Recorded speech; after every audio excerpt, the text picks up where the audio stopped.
empezamos a organizar desde el mismo día de la primera de nuestras muertes, desde el primer desplazamiento, la primera violación y el primer desaparecido, desde la última y la primera masacre, desde el primero y el último acto de terror.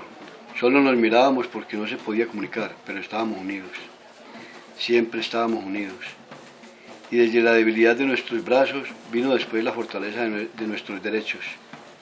Y en eterno compromiso con nuestras víctimas, la vereda se moviliza, la región se moviliza, el país se moviliza, nuestro corazón se paraliza, nuestro amor lo vitaliza y caminando dibujamos el sendero de un nuevo país.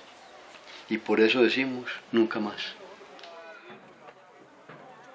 La memoria es una parte de la historia que tiene que ver con lo que la gente vivió, lo que la gente recuerda, lo que las comunidades fueron y todo lo que el acervo de la cultura encierra y de alguna manera fue maltratado o transformado por la violencia. Lo que fueron nuestros ancestros, lo que han sido esas personas en especial que han sido víctimas del conflicto armado, quiénes fueron, qué hacían, cuánto nos perjudica en que esas personas hayan desaparecido. La memoria es como un sitio de encuentro, ¿cierto? Donde hablamos, sí, de nuestros dolores, pero también de nuestras alegrías. Y desde ahí que eso pueda quedar en algún lugar. Recordar para intentar no olvidar. Recordar. Y entonces ahí viene otra pregunta cuando uno dice, ¿y qué quiero recordar y para qué quiero recordar?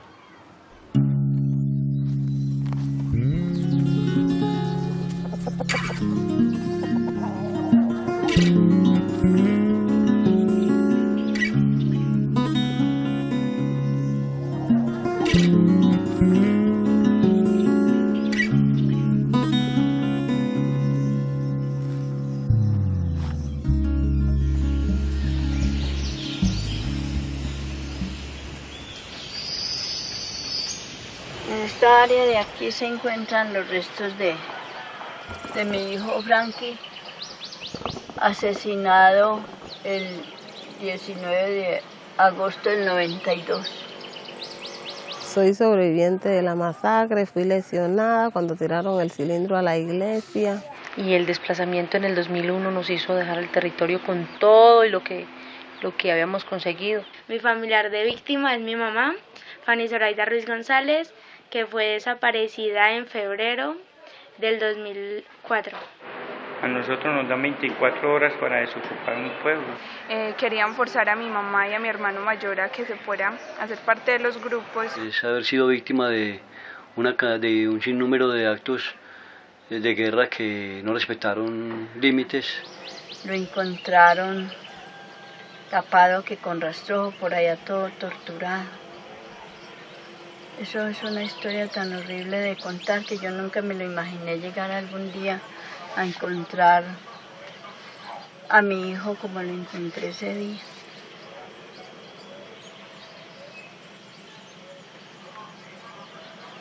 El trabajo que ustedes tienen en sus manos es un esfuerzo del Centro Nacional de Memoria Histórica por recoger y darle un lugar visible a una cantidad de iniciativas de memoria histórica que están llevando a cabo los colombianos y las colombianas por todo el territorio. El documental que ustedes van a ver no concluye o no cierra la cantidad de iniciativas que hay, es apenas una muestra. Los colombianos y las colombianas están imaginando la memoria histórica de múltiples maneras, así que digamos que la invitación que le queremos hacer a los públicos de este documental es que no lo vean como un cierre, sino como una apertura que quiere hacerle honor a esa pluralidad que se está dando en términos de memoria histórica en el país. Yo nací en un municipio del Chocó, donde la gente moría de viejo, de enfermedades y no de violencia. Pero un día la violencia nos tocó vivir y de ese municipio llamado Bojayá nos tocó salir para llegar hasta este pueblo donde nos encontramos ahora. Pero aquí nos llaman los desplazados porque somos de otro municipio. Lo que ellos no saben es que un día de esto les puede tocar y a su bella tierra les toca dejar. Y le pido a Dios que no se repita lo que pasó allá en Bojayá. Que no haya más masacre por aquí, que no haya más masacre por allá.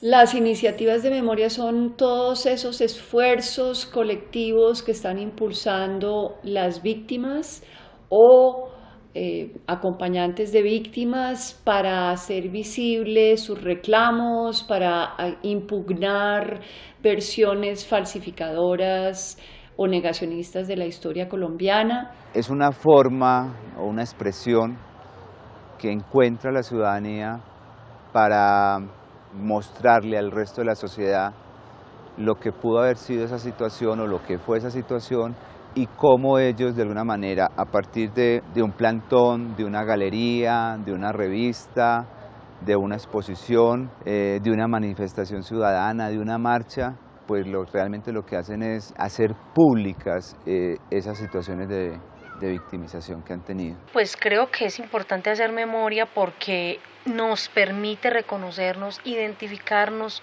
no dejar que la historia muera, que la memoria se esconda, ¿sí?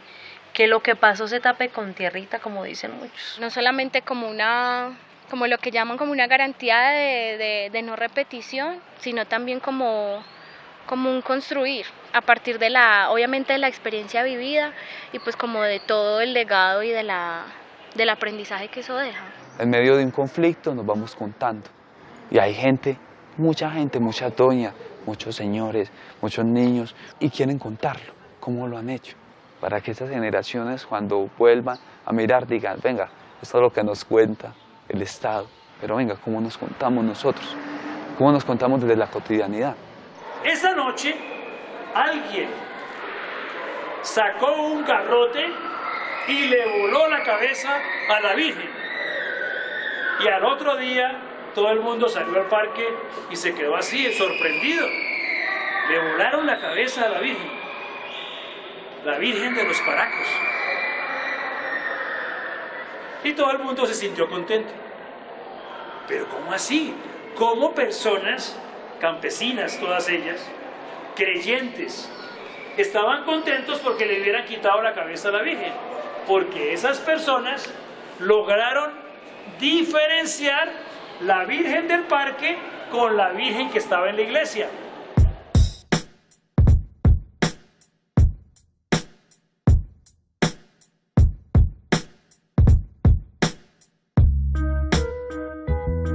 ¿Y qué es arte? Si no referencia a la lucha. ¿Y qué es arte? Si no sirve a la comuna. ¿Y qué es arte? Expresión de mi cultura. Calles, aromas, experiencias vividas. Es distinto conocer el camino que transitar por él. Tener memoria, utopías, crear dolor, muerte. También transitar producto no de libros y academias que fastidian. Arte es lo que tú haces cuando caminas las calles, labrando palabras sabias y subversiones en los corazones errantes, para que se otorgue alma a la asistencia, se aniquile el miedo y el amor nos sorprenda. Arte es lo que tú haces cuando decides un nuevo comienzo, rompes cadenas, desnudas mentiras y te juegas por la vida. Y en los caminos que se cruzan, construye la verdad de horizontes justos que no dan marcha atrás. Solo te atreves a luchar, solo te atreves a soñar. Arte es lo que tú haces cuando te atreves a caminar. Arte es lo que tú haces cuando decides la libertad.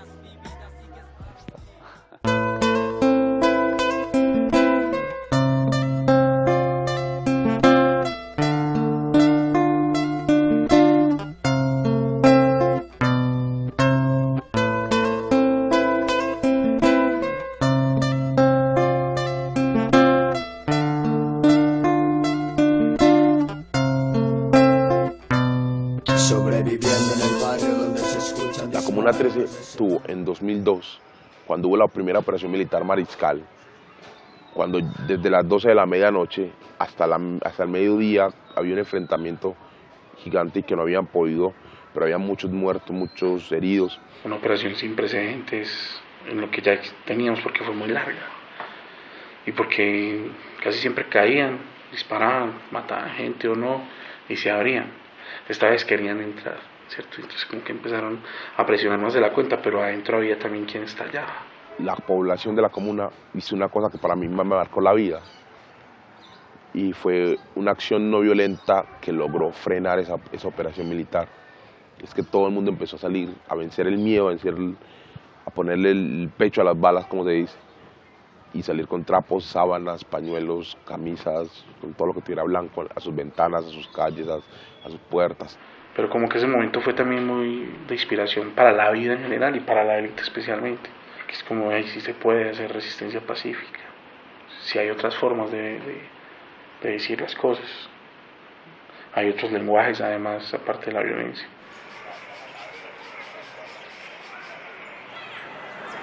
Vamos a tener una clase de graffiti y vamos a terminar en la parte periférica, en las escaleras eléctricas. And we're going to finish at electric escalators in the periphery of Comuna 13. Entonces, muy bienvenidos a la Comuna 13. Espero conozcan las realidades. Eso es un accidente. A nosotros un día nos dicen, viene un congresista norteamericano, que es un man bien, que viene a hacer precisamente un informe sobre las repercusiones negativas del Plan Colombia en Colombia. ¿Los qué? A verlo, ¿dónde está? Para decir un par de cosas. ¿Por qué no se arman un recorrido por la 13? Que vaya hasta Zombatá y que conozca lo que ustedes hacen. Perro dice, parce, por la calle, graffiti no. Este fue el último graffiti que hice, hace 3 días lo hice. Este es un proyecto que se llama Héroes de la 13. Por esos días yo había abierto Twitter, pues estaba como más cogiendo auge ahí. Mucha gente me estaba copiando, no sé qué. Y yo le dije, perrito, esto hay que hacerlo más, parce.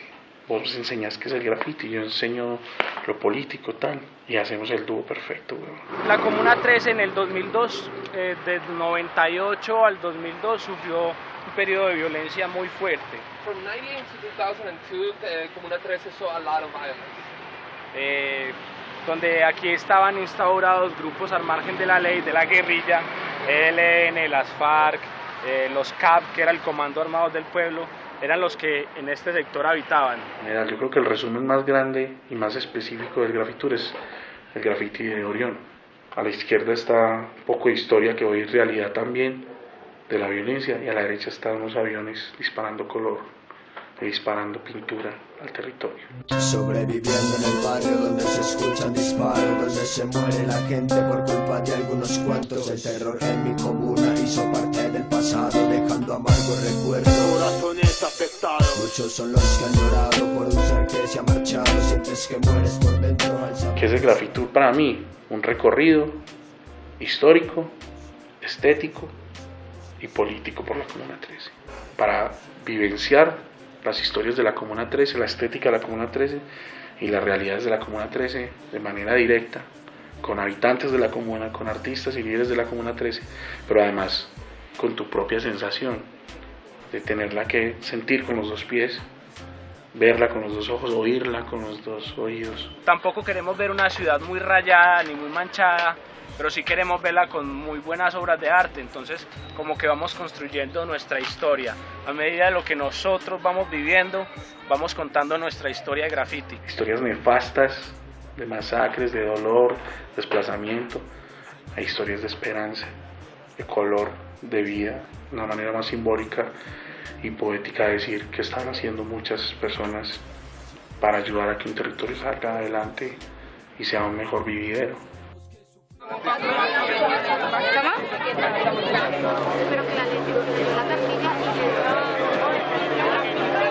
Mi alabao titula La sangre de Bojayá. Para siempre sea el bendito y eternamente alabado,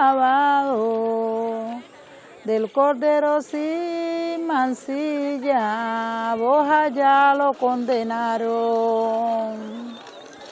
El día del 2 de mayo, una pipeta cayó. Ay, cayó dentro de la iglesia, que el Cristo lo mutiló.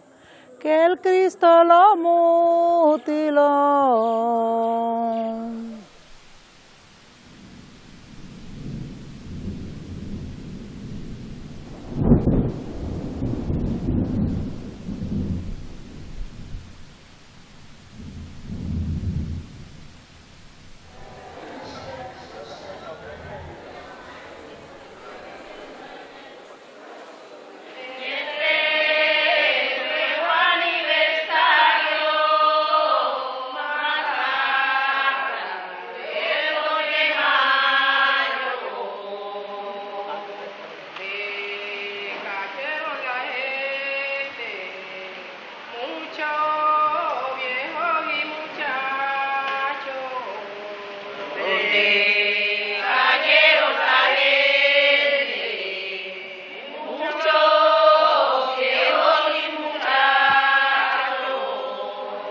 Nos invita a celebrar este día, el recordar este acontecimiento, pero más que este recuerdo, nuestro compromiso de seguir avanzando en la construcción de una paz estable y duradera en nuestros pueblos. Como en el 72 empecé a cantar mi primer alabado, pero yo cerca de mi papá, con el objetivo que si mi papá me oía, me veía que de pronto yo me equivocaba, mi papá me pudiera corregir. Empezamos a hacer unas producciones, yo lo llamaría unos actos propios, es cuando se empiezan las misioneras a invitarnos a los actos conmemorativos del 2 de mayo, por la masacre sucedida en Bellavista Viejo, como lo llamamos. Entonces se vio la necesidad de que nosotros pudiéramos hacer unas prosas, unas trovas, unos cantos, y lo que más nos sonó fue hacer unas composiciones a especie de alabados, a especie de Santo Dios. Cada 2 de mayo componemos un alabado diferente a algo que se nos ocurre y que vemos que es de vital importancia.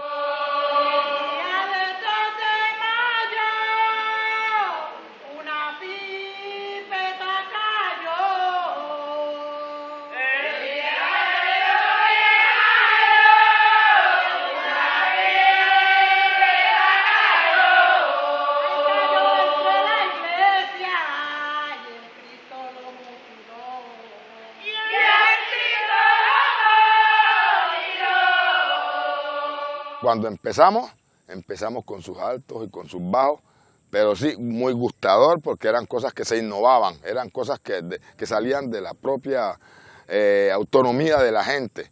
No era cosa que la teníamos de tradición, sino que la íbamos llevando de acuerdo a los sucesos que se iban dando y de acuerdo a la necesidad de sentimientos que se daba.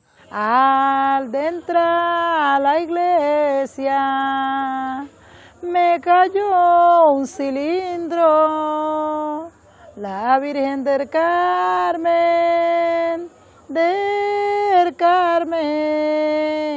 y andaba conmigo.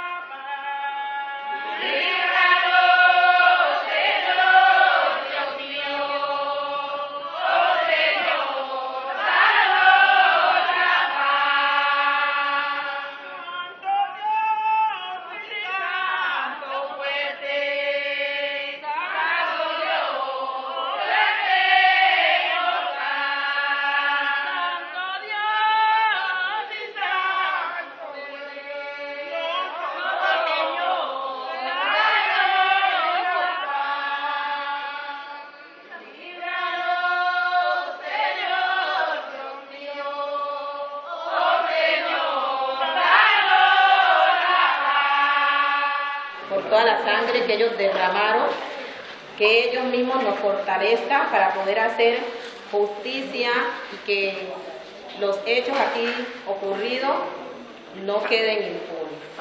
Como en esos momentos, diga usted 2002, 2005, 2006, 2007, 2008, estaban recién los sucesos, entonces las composiciones iban muy dolorosas, dirigidas al dolor.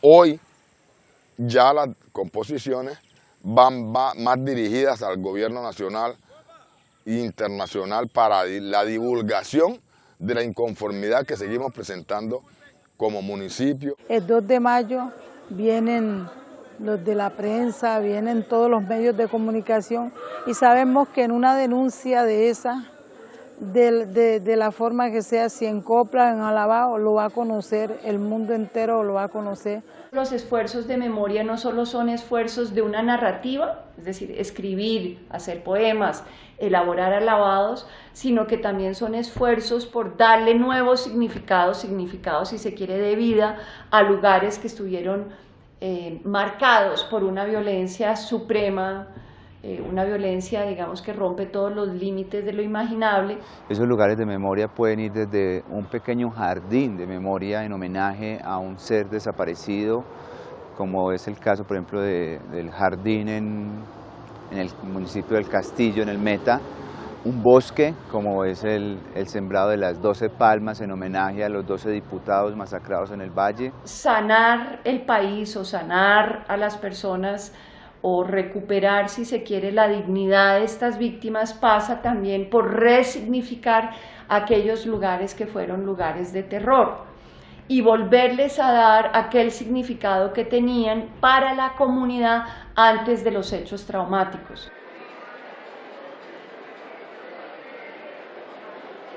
Este poema es dedicado al Parque Monumento, a los osarios, osarios de vida y esperanza.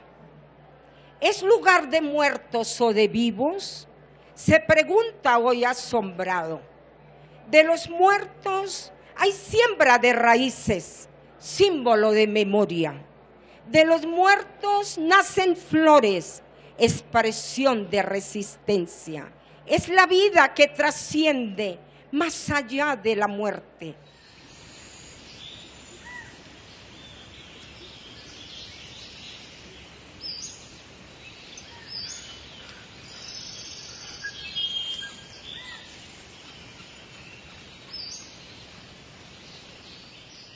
Aquí en estos osarios se encuentran del 86, 87, 88, sistemáticamente, todos con sus fechas.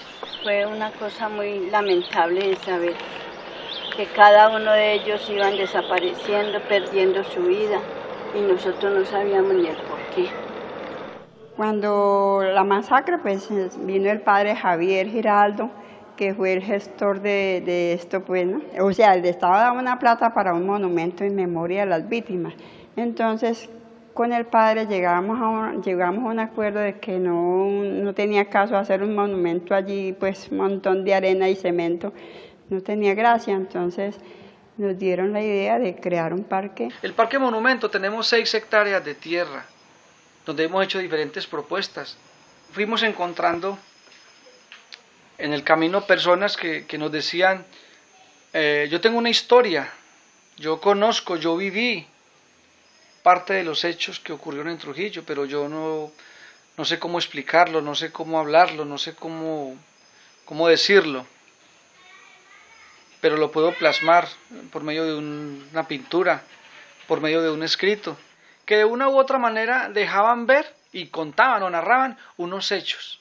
Y encontramos y nos dimos cuenta de que habían muchas otras maneras de visibilizar y de contar y de saber lo que había ocurrido en Trujillo.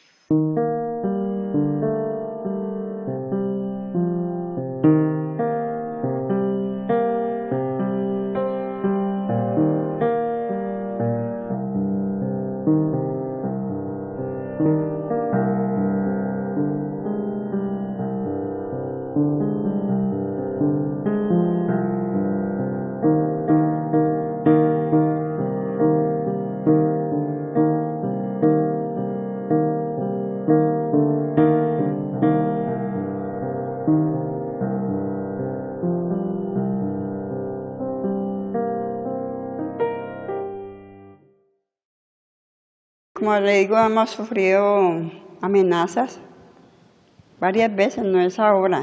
Yo he sufrido muchas amenazas acá y pues es muy riesgoso porque pues uno no sabe a qué hora le van a dar a uno. Pues el Parque Monumento es la gran evolución que ha tenido AFAVID, porque al principio AFAVID era como una reunión pequeña donde era entre casas o en el parque. Pues ahorita tenemos un lugar de memoria, es el lugar donde se hacen las reuniones, donde hay fotos. Este parque va a quedar internacional, mundial. Lo que hemos podido ver en estos últimos 3-4 años, el cambio que ha habido en el Parque Monumento, en el proceso de AFAVID, ha sido muy beneficioso. Para que a través de todo lo que nosotros hagamos en este parque pueda servir de ejemplo para otras personas, no solamente nosotros de acá de Trujillo, sino para todas aquellas personas que han padecido ¿Por qué está esta galería La Memoria? Por todas las víctimas que verdaderamente desaparecieron. Fueron 342 víctimas antes de esta marcha, porque hay gente que no denunciaron, del miedo, el temor. Por eso están las madres del silencio, que toda una vida callaron. Y por eso existe este parque monumento a la memoria, conmemoración de todas las víctimas.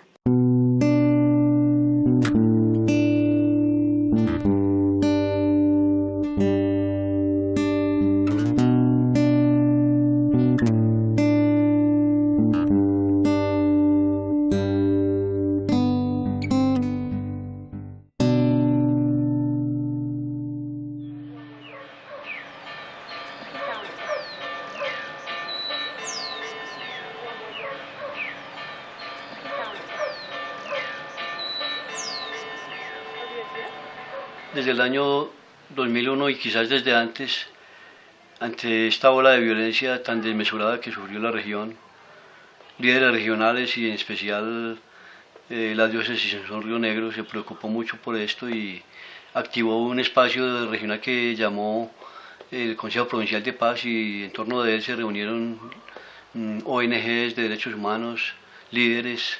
¿Estaban luchando para qué? Para el restablecimiento de derechos de las víctimas, para parar la violencia en Granada, porque eso estaban tratando de hacer a través de comunicados y de cosas que hacían, que no había otra forma, porque la forma no era unirnos de pronto a hacer guerra también. Simplemente se ocurrió la idea de que, como había muchas madres que cargaban a sus hijos en el pecho con un cordoncito, digamos fotografías de ellos, en toda marcha que había ellos los cargaban. Entonces el personero de la época dijo, hombre, ¿por qué no pensar en un espacio donde podamos tener estas fotografías? Pero ya cuando la organización quedó legalmente constituida, ya los que estábamos ahí, bueno, ideas, ¿qué queremos hacer? Porque no se sabía qué se quería hacer, solo que con fotos, pero no se sabía si un mural, si nada. Entonces ya entre todos quedamos de hacer el salón.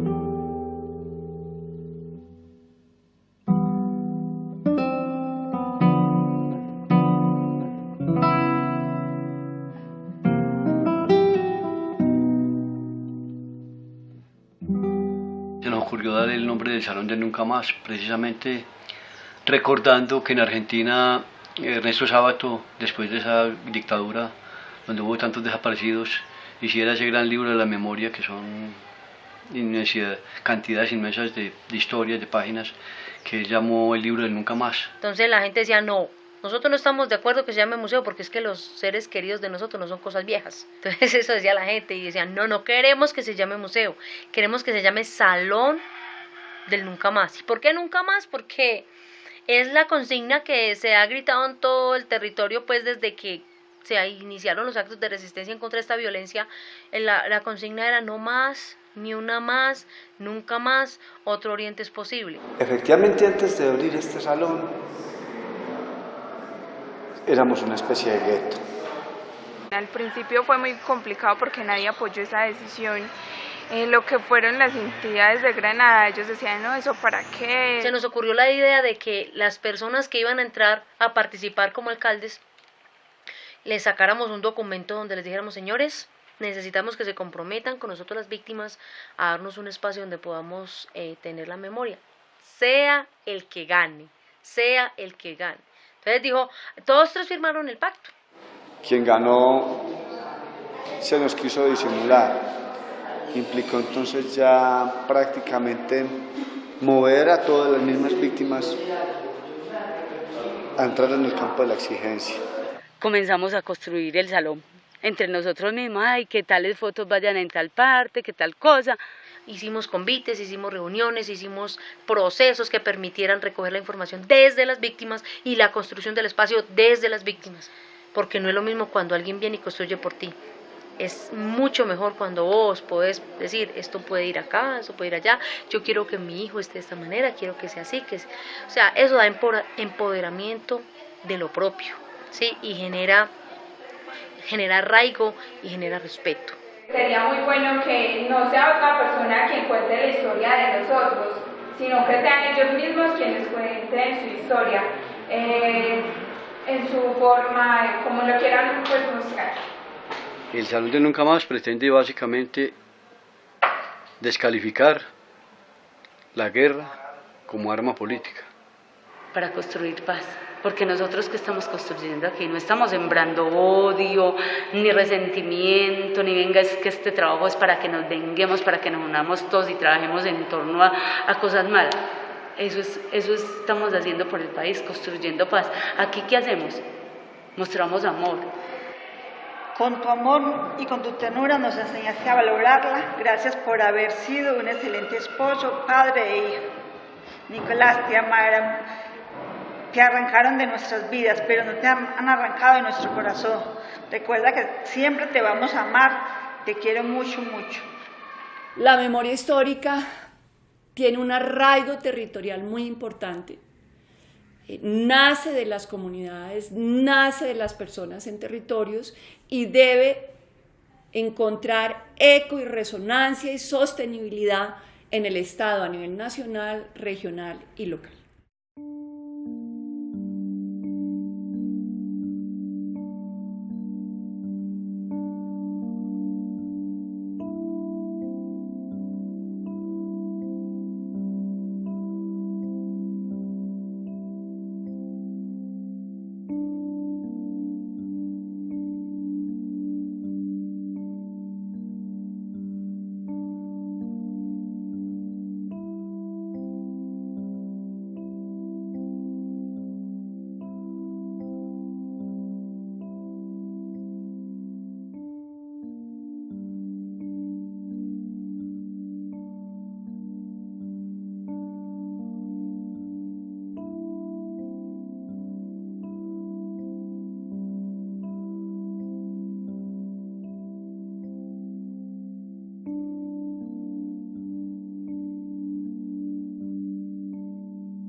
El proyecto del Museo Nacional de la Memoria lo venimos construyendo socialmente con las comunidades, con las regiones, con los territorios, con las organizaciones sociales, porque vemos que el proyecto del Museo Nacional de la Memoria tiene sentido en la medida que articule y visibilice las distintas expresiones, manifestaciones, prácticas, lugares o espacios de memoria del resto del país.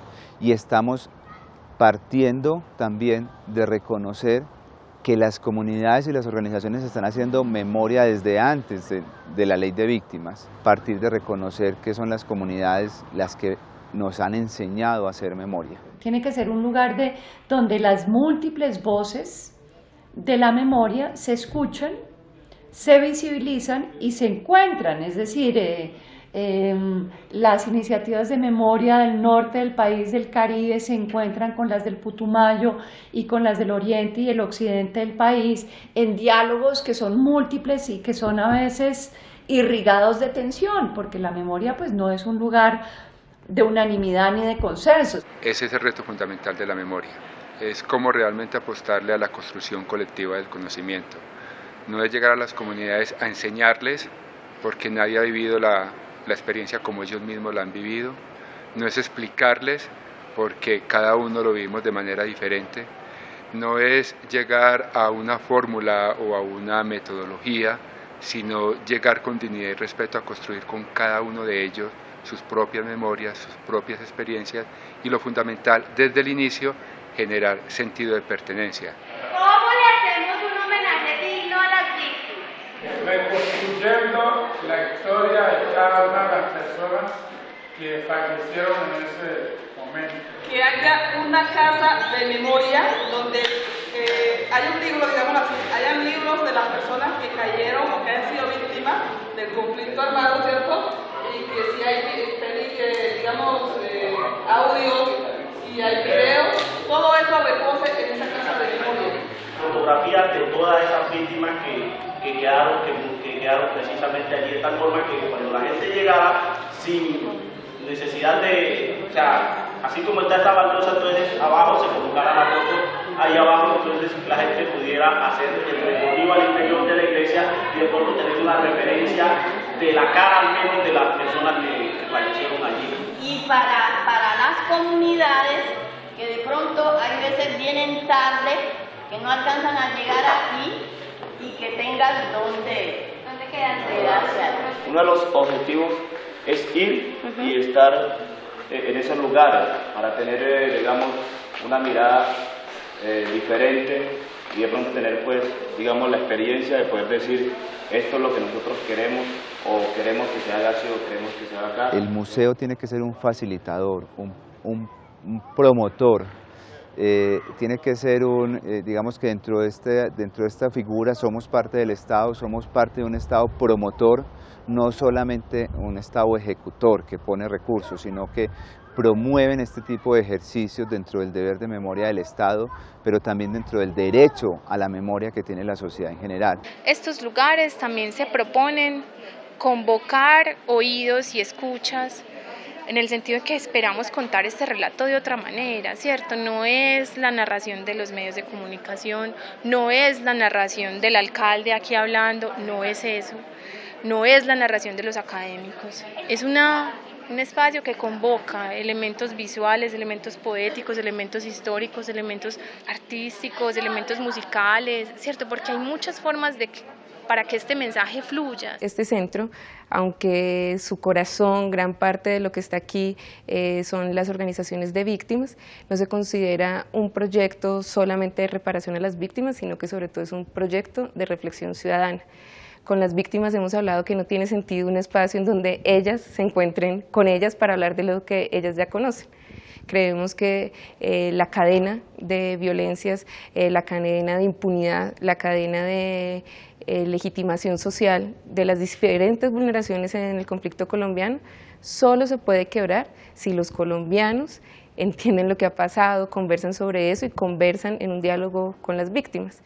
Al igual que Colombia, la memoria debe ser un asunto plural, diverso, que sea reconstruida desde cada uno de los sectores sociales, no solamente desde las víctimas, sino también desde quienes vieron el conflicto desde adentro, cargando el fusil al hombro, y desde la sociedad civil, y desde todas las regiones, desde el campo y desde la ciudad, porque en todas partes se vio diferente. Creo en los procesos, creo en lo que se está haciendo, y en ese museo que va a ser nacional, sí pienso que ahí debe estar la información, pero de todo. No podemos hablar solamente que nos hicieron daño las autodefensas y la guerrilla, porque si a eso nos vamos a esconder lo que hizo el Estado, creo que no vamos a llegar a ninguna parte. Yo diría que de aquí parte la construcción, tal vez hasta, diría yo, que la propia y la efectiva construcción de la paz que necesitamos en Colombia. Que la paz es la memoria y es el recuerdo de lo que se ha vivido.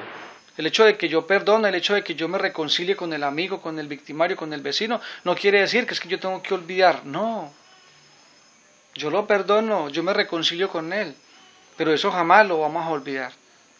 Lo que pasó, lo que ocurrió, lo que hicieron, eso jamás se nos va a olvidar de nuestras mentes. Allí estará para toda la vida.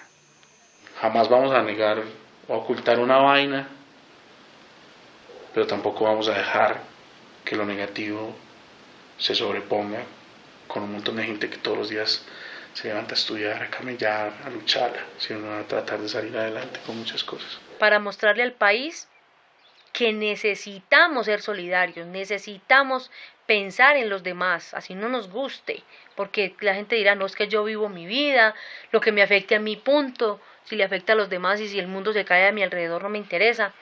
Creo que debemos dejar de pensar así. Es que la memoria no es una cuestión de rememoración de unos hechos de pasado, de unas fechas, sino que la memoria tiene que ver con el estado actual, es decir, con el presente de nuestro país, y también tiene que ver con el futuro. Por eso nosotros decimos que los sueños vuelven con la memoria. Nos hemos imaginado ese Ojalá grande, ese Ojalá incluyente, donde todos estemos, digamos, viviendo en las condiciones de dignidad que nos merecemos justamente. Yo lo sueño viendo unos niños alegres, viendo unos campesinos en su goce total, viendo una ciudad con grandes fortalezas, viendo que todos cabemos dentro de este país y que no somos indiferentes el uno al otro. Yo quisiera decir palabras ilusorias que hablaran del país de manos tiernas. Yo quisiera un país sin armas y sin guerras. Yo quisiera soñar en el país donde grandes y pequeños pudiéramos hacer la casa de los sueños. Yo quisiera ayudar a construir mi país, mi municipio, mi familia, reunidos en el río, en la plaza, en los caminos, tejiendo el territorio y afinando vida. Yo quisiera decir país, país de vida. Yo quisiera marchar en multitudes pregonando los derechos de todos y de todas. Yo quisiera ondear las banderas de la vida. Yo quisiera decir palabras ilusorias.